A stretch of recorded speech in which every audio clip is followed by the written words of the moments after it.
बिस्मिल्लाहिर्रहमानिर्रहीम। शह नशीन पे तशरीफ फरमा आज के इस अजीम शान जलसे आम के सदर बुजुर्ग सियासी रहनुमा अलहाज यूनुस ईसा साहब, शुमाली महाराष्ट्र के सदर अलहाज डॉक्टर खालिद परवेज साहब, मुखय्यर कौम मिल्लत अलहाज यूसुफ इलियास साहब, शफीक राना साहब और हमेशा की तरह मेरी आन बान, मेरी शान, मेरा गुरूर, मेरा सदर अलहाज अब्दुल मालिक साहब। दोस्तों, बुजुर्गों, नौजवानों, घरों में बैठी इज्जत माँ, मेरी माँ और बहनों, आज का ये जलसा 20 नवंबर को होने वाले पूरे महाराष्ट्र के असेंबली इंतखाबात के पेश नजर लिया जा रहा है। ये इलेक्शन अपने आखिरी पड़ाव में दाखिल हो चुका है और इस इलाके में जो मदारियों की करतबबाजी चल रही है, ये कुछ चंद दिनों की साथ इनमें बाकी है। जैसे जैसे इलेक्शन अपने आखिरी अय्याम के लिए पहुंच रहा है, उसी तरीके से शहर भर में पूरा इलेक्शन साफ हो चुका और ये शहर के अंदर ये इलेक्शन का मुकाबला सिर्फ 2 उम्मीदवारों के माबीन है। एक मजलिस इत्तेहादुल मुस्लिमीन के नामजद उम्मीदवार मुफ्ती मोहम्मद इस्माइल कासमी साहब, जो आज भी शहर के 65% की वोटों पर अपनी शबकत बनाए हुए हर समाज, हर बिरादरी का वोट हासिल करते हुए नजर आ रहे हैं। दोस्तों, इलेक्शन और इलेक्शन की जो रूह होती है, जिस पे इलेक्शन लड़ा जाता है, वो दरअसल काम होता है।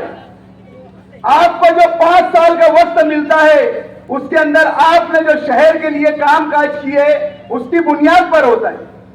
दोस्तों, 2014 में आसिफ शेख रशीद भी इस शहर से एमएलए थे। उसके बाद ये शहर ने बदलाव की करवट बदली और 2019 से 2024 तक मुफ्ती साहब भी इस शहर के एमएलए रहे। आज मुकाबला जिनके माबीन है, यही दोनों आजी और माजी आमदार है और इन दोनों का अपना अपना दौर आप लोगों के सामने है। मैं ये बात आप लोगों को बबा के दोहर कहूंगा कि आज तक के तारीख में जितने भी एमएलए रहे हैं, इन सब एमएलओ के अंदर अगर आप सभी एमएलओ की कारकर्दगी उठाकर देखेंगे तो इसमें नुमाया कारकर्दगी अलहाज मुफ्ती मोहम्मद इस्माइल कासमी साहब की आपको बिलखुसूस नजर आएगी। और शहर बहर में जितने भी दाखिली रास्ते आप देख रहे होंगे, आज उन सब रास्तों के काम और पूरे शहर भर में सीमेंट कंक्रीट के रोड के काम आज मुफ्ती साहब की 5 साल टर्म में हो रहे हैं। दोस्तों, यहाँ का बावा आदम ही निराला है इस इलाके का। यहाँ पर कामकाज की बुनियाद से हटकर कुछ दूसरी ही बुनियादों पर इलेक्शन होता है। मैंने आज मुसलसल 4 दिनों से मुख्तलिफ इलाकों में मैं मीटिंग ले रहा हूँ और एकदम मेरी अपनी माँ बहनों के बीच में जाकर मैं मीटिंग ले रहा हूँ और उनसे मैं ये सवाल पूछ रहा हूँ कि ये इलेक्शन आपकी अपनी सियासी सोच बूझ का है या आप ये इलेक्शन आपके बच्चों के मुस्तकबिल का है? आप ये मुखालफिन के गुमराह किन प्रोपेगेंडा पे आकर वोट देंगे कि शहर भर के अंदर और ये जो आपके इलाकों में काम काज हुए हैं उसकी बुनियाद पर वोट देंगे? आज यहाँ पर आकर काम काज की कोई किस्म की कोई बातचीत नहीं हो रही। यहाँ पर आकर यहाँ पर कोई काम काज नहीं बताया जा रहा। यहाँ पर आकर अपना और परायों की बात की जाती। अरे मैं इन जो हजार खोली से यहाँ पर आए हैं और अपने और पराये की जो बात कर रहे हैं, उनसे मैं सवाल पूछना चाहता हूँ कि आप पिछले 5 साल में इस इलाकों में कितनी चक्कर आए जो आज यहाँ आकर दंदनाते फिर रहे हैं? अरे ये जो भाई भाई का नाटक कर रहे हैं, इनके मुतालिक तो एक बहुत आसान सा शेर मेरे जहन में आता है कि भाग इन मुर्दा फरोशों से, ये कहां के भाई भाई, भाग इन मुर्दा फरोशों से ये कहां के भाई भाई जो यूसुफ से बिरादर बेच खाए, ये कफन चोर लोग आपके कहां से भाई हो? अरे ये इलाके के इलाके बेच डालते, ये कहां आपके भाई? अरे कौन से आपके सुख और दुख में ये आपके साथ थे? मुझे बताओ। मैं ये सवाल जब पूछता हूं तो इनको बड़ा चुभता है।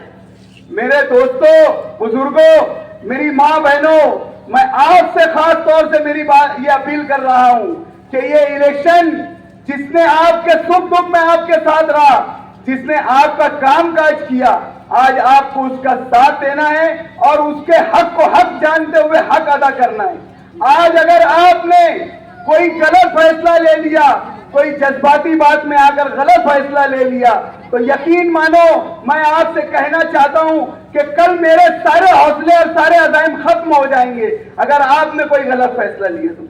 मैं उसी हौसले और उसी अज़ाइम के साथ आप लोगों के बीच में रहता हूं कि आज मेरे साथ आप है, कल भी मेरे साथ आप रहेंगे। आपको अपनी तामीर और तरक्की का वास्ता मैं दे रहा हूं। हमें बहुत सारे यहाँ पर कामकाज करना है। यहाँ पर कोई किस्म के कामकाज की कोई बात नहीं होती, सिर्फ साथ और बिरादरी के नाम पर बात होती। और हमारे मुतालिक कहा जाता है कि ये जो लोग आए, ये आएंगे और आपकी ऑटो का सौदा कर देंगे। और यहाँ पर मुख्तलिफ 4-5 मीटिंग हुई, कभी 1 करोड़, कभी 1.5 करोड़, कभी 2 करोड़। अरे प्रेम चोपड़ा, पहले आंकड़ा फिक्स कर ले। ये गांधीनगर का चौक है और वहां के लोग गवाह है इस बात के कि जब आपके वालिद मोहतरम मेयर बने थे और उनका यहाँ पर इस्तेकबालिया प्रोग्राम रखा गया था, तो आपके वालिद मोहतरम ने खुद तकरीर करते हुए कहा था कि ये खानवादा यूनुस ईसा है। इनके सामने मुखालिफिन ने 8 करोड़ रुपया रख दिया तो इनके मुंह में पानी नहीं आया। अबे प्रेम चोपड़ा, जब हमने 8 करोड़ रुपये में हमारे जमीर का सौदा नहीं किए तो हम क्या 1.5 और 2 करोड़ रुपए के लिए सौदा करेंगे? अरे हम 10 साल से मालेगांव शहर के अंदर आज की तारीख में अगर कोई सियासी चूना घराना है जो अपनी जगह कायम है तो वो खानवादा यूनुस ईसा है। 2014 से अल्हम्दुलिल्लाह हम जहाँ थे वहीं ठहरे हुए। तुम्हारे जैसे तुतारी, घड़ी, पंजा और अभी क्या लाए अल्लाह भी सवाब, ये तुम कहाँ घूम रहे ये तुमको मालूम है। हमारी हैसियत को तुम परख नहीं सकते। तुम यहाँ बोल रहे थे ना कि मुझे समझ नहीं सकते तुम। अब एक चौथी नापास तुमको समझने की हमको जरूरत भी नहीं, तुम्हारी इतनी हैसियत भी नहीं है कि हम तुमको समझे। अरे तुम्हारी हैसियत तो ये है कि तुमने जो स्लोगन लगाए, चलो मालेगांव बदलेंगे, और वो क्या लाएंगे वो देखो तुम्हारे पैर के नीचे तुमने रखे। ये तुम्हारी तालीमी काबिलियत है जाहिल, ये पैर के नीचे स्लोगन रखा है तुमने। अरे तुमसे क्या हम बात करें, जरा होश के नाखून लो। ये इनकी तालीमी काबिलियत है, ये मालेगांव शहर को अपने पैर के नीचे रखना चाहते। ये देखो और सोच बदलो। बातें बहुत सारी बोलना थी, मैं तकरीबन 4 दिनों से यहीं पर मुसलसल बोल रहा हूं, आगे भी मैं बोलूंगा। मैं आप लोगों से इतनी ही अपील करना चाहता हूं कि आने वाले दिनों में 20 नवंबर के दिन सुबह की अव्वलीन साहतों में आप अपना कीमती वोट मजलिस के नामजद उम्मीदवार अलहाज मुफ्ती मोहम्मद इस्माइल कासमी साहब के पतन निशान वाले 5 नंबर बटन का बटन दबाकर उन्हें भारी अक्सरियत से कामयाब किए और ये शहर से अज़बियत की सियासत का खात्मा करना है, जाहिलों की सियासत का खात्मा करना है। ये सब चीज करने के लिए आप 5 नंबर वाला बटन दबाएंगे ना? मेरे एक नारे के साथ, नारे तकबीर। बहुत बहुत शुक्रिया। अपनी इतनी बात बोलकर अपनी बात खत्म करता हूं।